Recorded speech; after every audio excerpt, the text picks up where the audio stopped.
everybody, and welcome into another episode of the Lions Grid. Today, of course, being Thursday, September 5th, it is the kickoff of the 100th season of the NFL.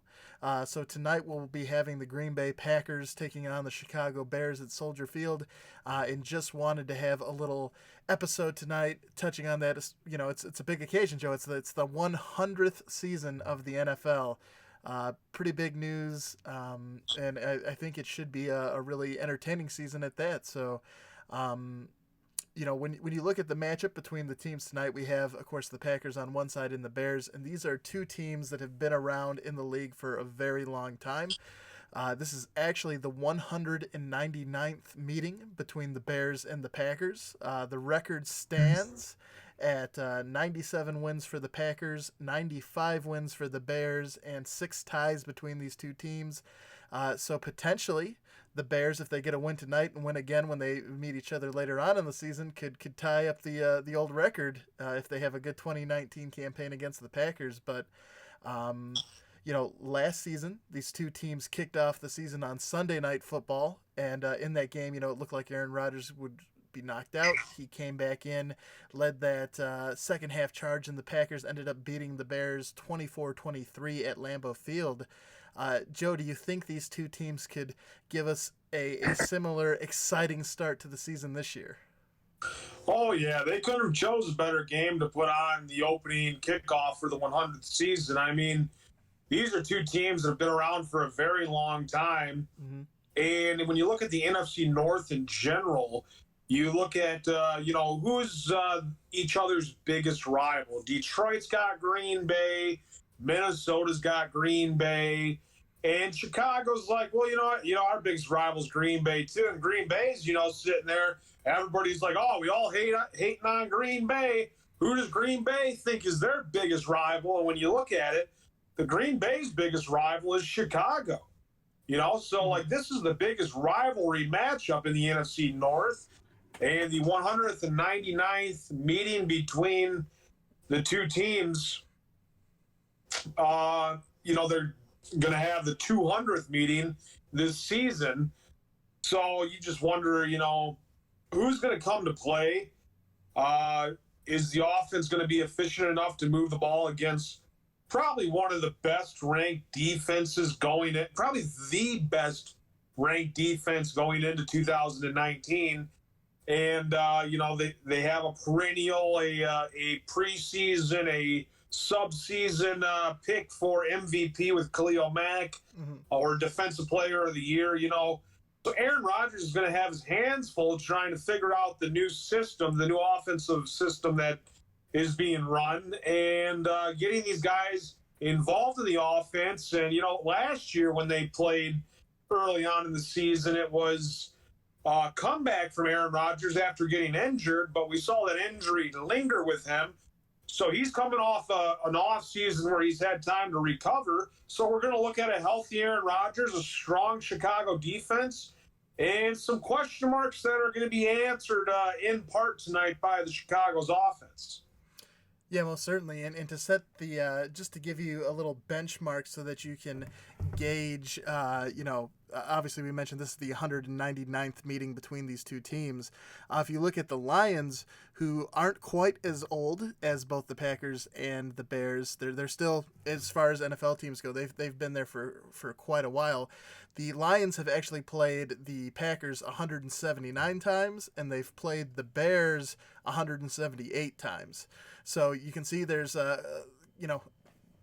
plus 20 games in between there, between the Packers and the Bears, compared to how many times they've played the Lions. So these are certainly two teams that know each other. They have a long history playing against each other. They don't like each other. And to your point, Joe, there are a couple of interesting storylines for tonight's game. Obviously, one of the big ones you mentioned with Aaron Rodgers is how is he going to perform in that new Green Bay offense? Obviously, this is the first game with new head coach Matt LaFleur. They brought him over from Tennessee, got rid of Mike McCarthy. It's going to be interesting to see how things go. I think, obviously, we've talked about it for the Lions. One of the most important things for these teams is going to be getting off to a hot start. I think it's particularly important for Green Bay because there's been a lot of scrutiny around Aaron Rodgers and Matt LaFleur because there's been some disconnect about Rodgers' ability to and freedom to call audibles in Matt LaFleur's play calls in his offense. And of course, there was the very public split with Mike McCarthy last season where it came to be public knowledge that Mike McCarthy and Aaron Rodgers were butting heads. They weren't getting along. So then you bring in a new head coach, and now there's whispers that Aaron Rodgers doesn't feel comfortable, that he's not trusted to make audibles and things like that. So, I think for the Packers, it's really important for them to get off to a good start this season because that can put that all to rest. If the Packers come out and that offense looks bad and sluggish and they get just manhandled by the Bears, there's going to be a lot more whispers about this disconnect between head coach and starting quarterback. So, I think from the Packers' perspective, certainly some added pressure there to make sure that tonight goes off without a hitch because, again, in the preseason, Aaron Rodgers never played because in the third game they were playing in Canada and that field was not up to snuff.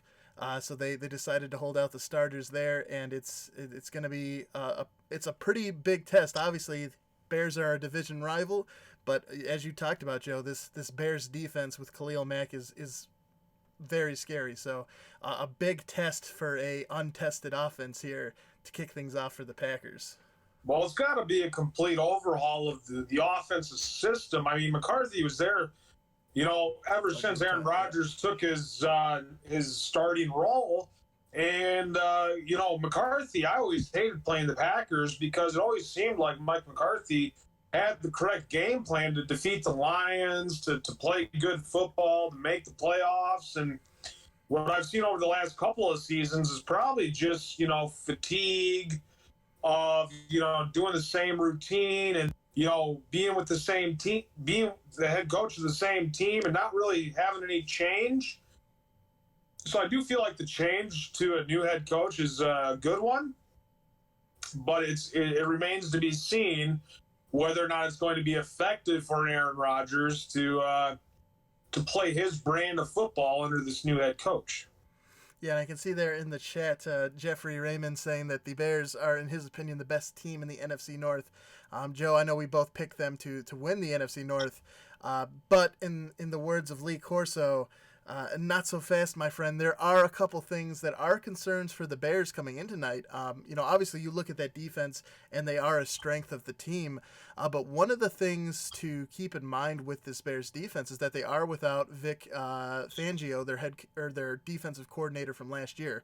Chuck Pagano slides into that position as the defensive coordinator. So you do have roughly the same players. There's only one starter who changed from last year, and they're swapping out Adrian Amos and replacing him with HaHa Clinton-Dix. So another good player there. So from a talent standpoint, they're very much the same defense. They're very skilled. But with the new play caller in there, with Chuck Pagano taking the spot of Vic Fangio, it certainly could impact that defense a little bit. Obviously, they have plenty of stars. It's probably not going to be a huge change in terms of I think they were like the number one scoring defense last season. So I would still expect them to come out with and be a very good defense. But it is important to note that there is a new defensive coordinator there in Chicago calling the plays. And then I think one of the other items, we've touched on it in earlier episodes with the Bears, one of the big sort of mysteries in that offense is whether or not Mitchell Trubisky is going to step up and go to the next level. Something that may impact his ability to do so is that running back position, because in the offseason, Jordan Howard went to the Eagles. He was their number one back. They still have the speedy Tariq Cohen, but this will also be, tonight will be our first look at the rookie running back, David Montgomery. They drafted him on the third round out of Iowa State, I believe. And so, obviously Jordan Howard was a very good asset for the Bears. They'll have a new running back that can hopefully help them replicate that, because I think, like we've talked about with Stafford, a rushing game is going to be important to setting up Mitchell Trubisky for success. So, you got the question with the defensive coordinator, a brand new running back, and then, Joe, I don't know if you've kept tabs on it, but one of the interesting storylines for the Bears throughout the preseason, ever since the double doink, as it was coined, field goal against the Eagles that was missed, is that kicking situation. The Bears last year did not have a very reliable kicker. Cody Park, he struggled. They've gone with a newcomer in Eddie Pinero, but certainly something to keep your eyes on because that Bears defense will certainly keep them in games. But if they don't have a kicker that's reliable, that can be there in the clutch moments, certainly they could lose some more games, even though that defense is keeping them there. I saw a stat today that talked about Mitchell Trubisky and his improvement from when he started 2 years ago to starting last year. And it said the guy, since the modern day QB, total QB rating has been in place, he made the biggest jump of any quarterback thus far since that's been in place. So they're wondering, from season 1 to season 2, now to season 3, how's he going to perform? Having a lot more experience under his belt, and what's he going to do with a perennial defense? Is he going to be able to be more effective than last year? And last year I watched him play football against the Lions and whenever they were on national TV against another opponent, and I never thought the guy was that bad. They talked about him the whole season as if he was a great, great quarterback, and that's how I viewed him when I was watching him play football, was as a good quarterback. A 24 TDs and 12 interception season, only 3,200 yards last season. I'm looking for that to go up and hit the 4,000-yard mark. I'm looking for him to be in the high 20s, and I'm looking for that interception total to go down a little bit if he continues on the trend. If he plays some defenses that might have another year of game footage on him, then he might have somewhat of the same season. But as far as what I see for decline, I don't really see him having that much of a decline this early on in his career.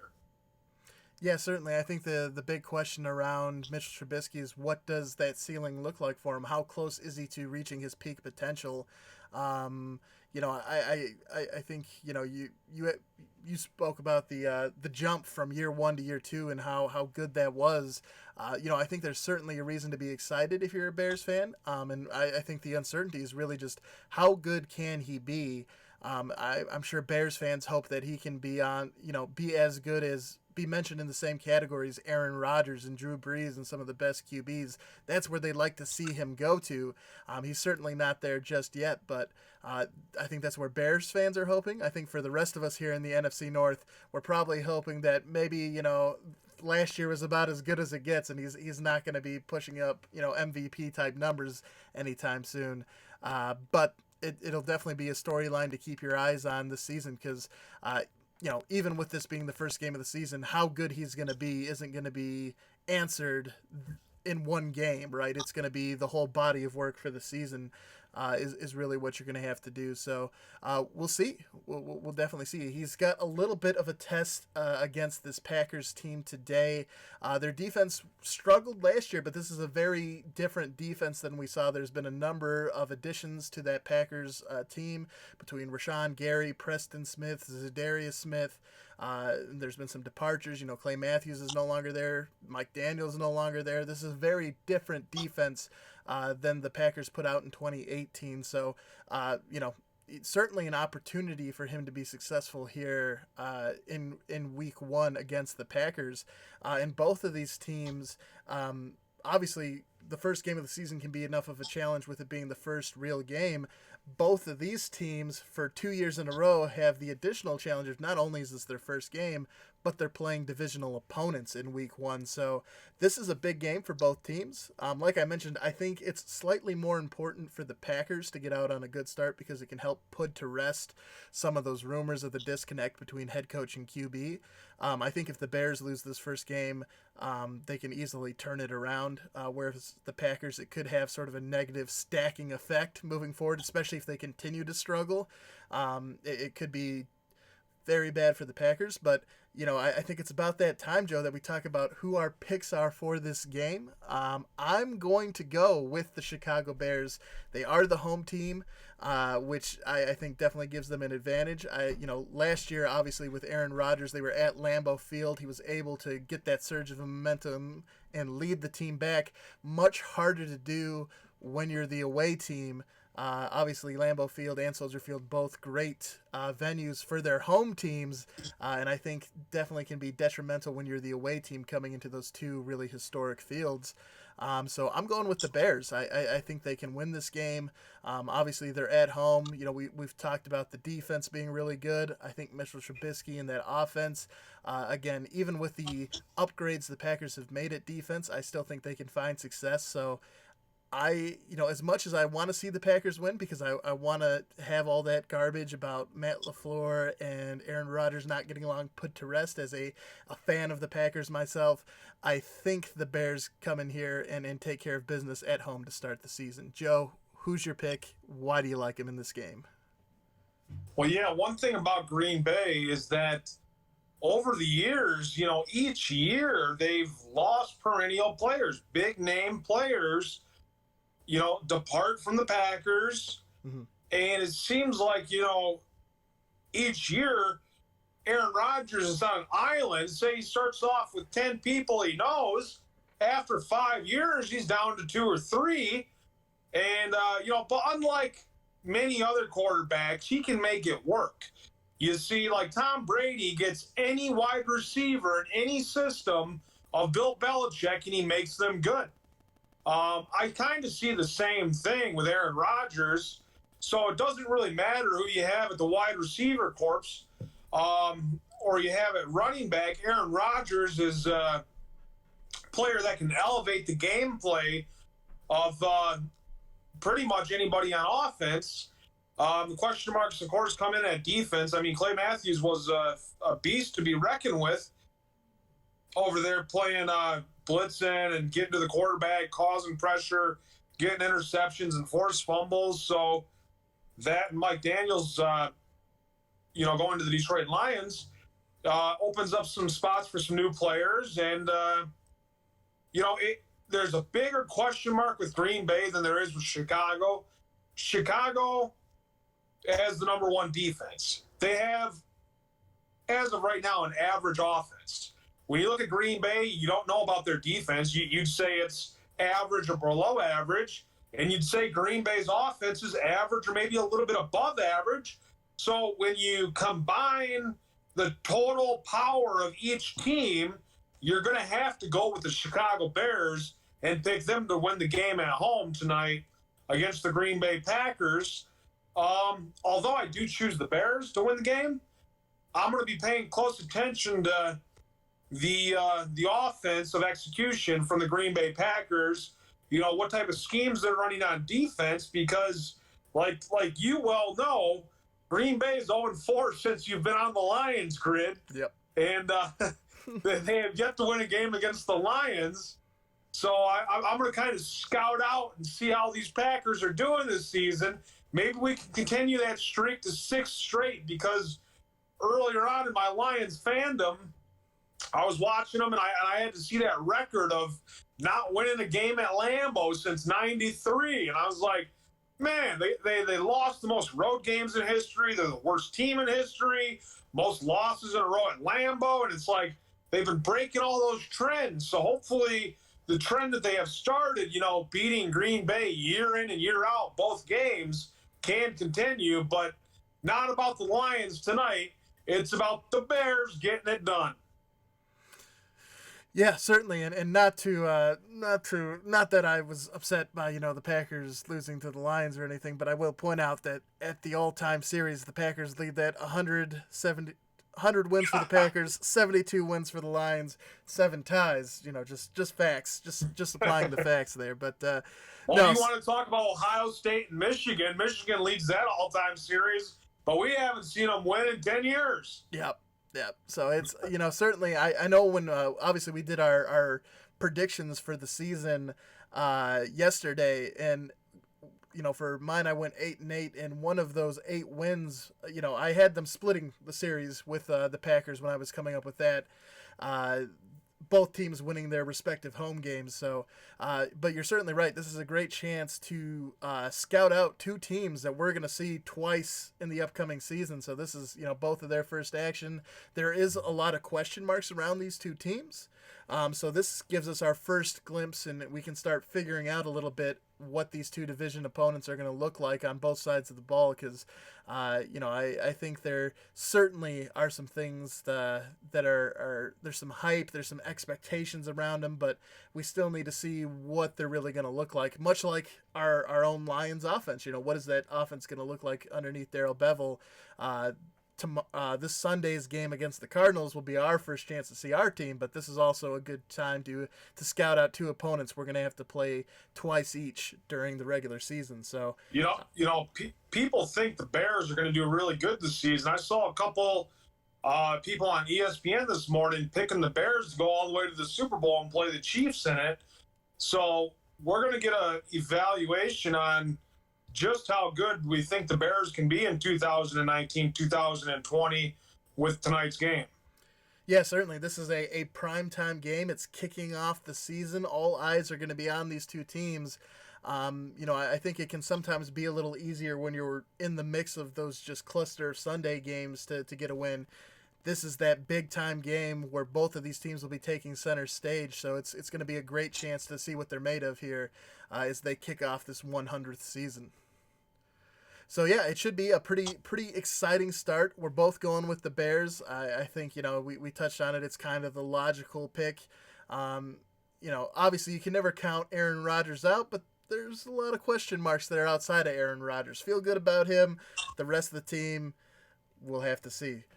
So yeah, that's gonna do it for today's kickoff episode. If you enjoyed the show, please do help the channel grow. Go ahead and smash that like button. If you haven't had a chance yet, go ahead and subscribe to the channel. And if you want to be kept up to date with all of our latest videos, make sure you ring the bell as well. That way you get alerts whenever we're going live or when a new video gets published after we've been live previously. And that way you can keep up to date with all this Lions Grid goodness that's going to be coming your way. We have a pretty good schedule of episodes coming up, so certainly with the NFL season getting underway, we hope you'll tune in and join us here on this adventure as we go into this 100th season for the NFL. With that being said, we will see you. We'll be back again for an episode tomorrow, but until then, we will... hope you all have a wonderful evening, and we'll catch you during the next one. Have a good night. See ya.